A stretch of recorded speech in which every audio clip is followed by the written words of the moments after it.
বস আজকে মালা মাল হো গিয়া আজকেই তো 2 লাখ টাকা ইনকাম হয়েছে। আসো ভিতরে আসো। বস এভাবে চললে তো আমরা 2 দিনেই কোটিপতি হয়ে যাব। যা আমার জন্য 10 কেজি ঘি নিয়ে আয়। জি বস এখনই আনছি। বস এ নাকি আপনার সাথে পাঞ্জা রলবে। ও লড়বে আমার সাথে? ওর একটা হাত নেই বস, আরেকটা হাত হারাতে আসছে। এই থামো তোমরা হাসাহাসি না করে খেলা শুরু করো। তাহলে চল স্টেডিয়ামে চল, হাজার হাজার মানুষের সামনে তোকে হারাবো। চল। আমারও তো সময় নেই, একটু পরে নামাজ পড়তে যাব। এখানেই খেলা শুরু করো। ঠিক আছে ওঠো সবাই। 2 লক্ষ টাকার খেলা, জিততে পারলে সব টাকা তো। ঠিক আছে শুরু কর। বিসমিল্লাহ।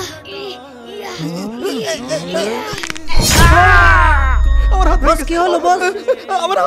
তোমার গায়ে এত শক্তি আমার বসকে হারিয়ে ফেললে। এই নাও পুরস্কার। লাগবে না, তোমাদের এই হারাম টাকা আমার কোনো প্রয়োজন নেই। আমি তোমাদেরকে এটা বোঝাতে চাচ্ছিলাম, মানুষের শরীরের শক্তি চেয়ে ইমানের শক্তি বেশি হওয়া উচিত। আর তোমরা যদি আমাকে পুরস্কার দিতেই চাও তাহলে আজ থেকে 5 ওয়াক্ত নামাজ পড়বে। وتعز من تشاء